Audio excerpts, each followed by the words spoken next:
नमस्कार दोस्तों, आज हम आपको ऐसी कथा के बारे में बताने जा रहे हैं जिसका पुराणों में वर्णन मिलता है। इसमें भक्त और ईश्वर के अटूट प्रेम से संबंधित बहुत सारी कथाओं का उल्लेख मिलता है। जब अपने भक्त के लिए भगवान श्री कृष्ण स्वयं देने आए थे गवाही। जानिए ये पौराणिक कथा। जो हरि का नाम लेगा, हरि उसे बचाने कलयुग में भी स्वयं प्रकट होंगे। इसी कड़ी में हम लेकर आए हैं कलयुग की कुछ ऐसी घटनाएं जिन्होंने धर्म में हिंदुओं की आस्था को और प्रबल किया। साक्षी गोपाल नामक एक मंदिर से जुड़ी है कथा। ये कथा हमारे देश के साक्षी गोपाल नामक एक मंदिर से जुड़ी हुई है। कथा के अनुसार एक बार दो ब्राह्मण वृंदावन की यात्रा पर निकले। उनमें से एक वृद्ध था और दूसरा जवान था।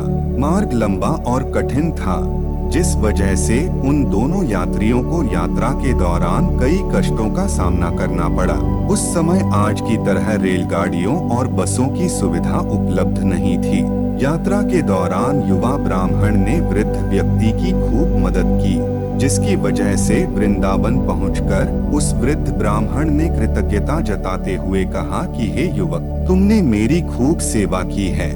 मैं तुम्हारा अत्यंत कृतज्ञ हूँ। इस सेवा के बदले मैं तुम्हें पुरस्कार देना चाहता हूँ। पर उस युवा ब्राह्मण ने पुरस्कार लेने से मना कर दिया, जिसके बाद वृद्ध व्यक्ति हठ करने लगा।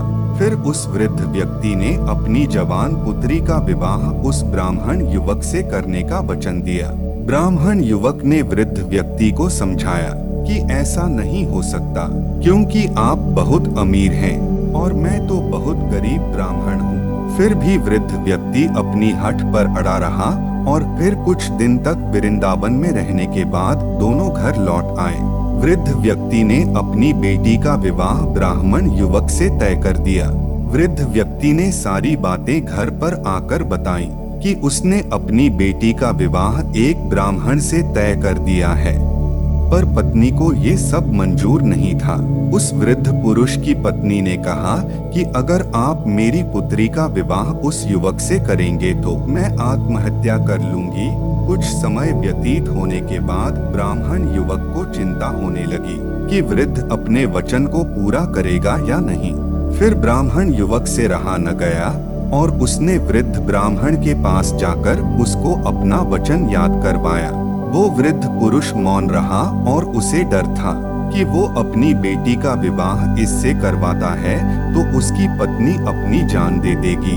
वृद्ध पुरुष ने कोई उत्तर नहीं दिया। तब ब्राह्मण युवक ने उसका दिया हुआ वचन याद करवाने लगा। तभी वृद्ध ब्राह्मण के बेटे ने उस ब्राह्मण युवक को ये कहकर घर से निकल दिया कि तुम झूठ बोल रहे हो, तुम मेरे पिता को लूटने के लिए आए हो।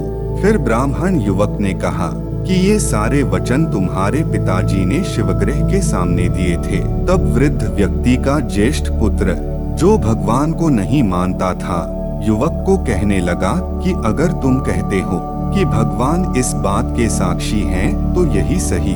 अगर भगवान प्रकट होकर ये साक्ष्य दें कि मेरे पिता ने वचन दिया है, तो तुम मेरी बहन के साथ विवाह कर सकते हो। तब युवक ने कहा, हाँ, मैं भगवान श्री कृष्ण से कहूँगा कि वो साक्षी के रूप में आए। उसे भगवान श्री कृष्ण पर पूरा विश्वास था कि भगवान श्री कृष्ण उसके लिए वृंदावन से जरूर आएंगे। श्री कृष्ण ने दी भक्त के लिए स्वयं गवाही। फिर अचानक वृंदावन की मूर्ति से आवाज सुनाई दी कि मैं तुम्हारे साथ कैसे चल सकता हूँ, मैं तो मात्र एक मूर्ति हूँ। तब उस युवक ने कहा कि जब मूर्ति बात कर सकती है तो साथ भी चल सकती है। तब भगवान श्री कृष्ण ने युवक के समक्ष एक शर्त रख दी कि तुम मुझे किसी भी दिशा में ले जाना, मगर तुम पीछे पलटकर नहीं देखोगे। तुम सिर्फ मेरे नूपुरों की ध्वनि से ये जान सकोगे कि मैं तुम्हारे पीछे आ रहा हूँ। युवक ने उनकी बात मान ली और वो वृंदावन चल पड़े जिस नगर में जाना था। वहाँ पहुँचने के बाद युवक को नूपुरों की ध्वनि आनी बंद हो गई। युवक ने धैर्य न धरकर पीछे मुड़कर देख लिया। मूर्ति वहीं पर स्थिर खड़ी हुई थी। अब मूर्ति आगे नहीं चल सकती थी, क्योंकि युवक ने पीछे मुड़कर देख लिया था। वो युवक दौड़कर नगर पहुंचा। सब लोगों को इकट्ठा करके बोलने लगा कि देखो भगवान श्री कृष्ण साक्षी रूप में आए हैं। लोग स्तब्ध थे कि इतनी बड़ी मूर्ति इतनी दूरी से चलकर कैसे आई।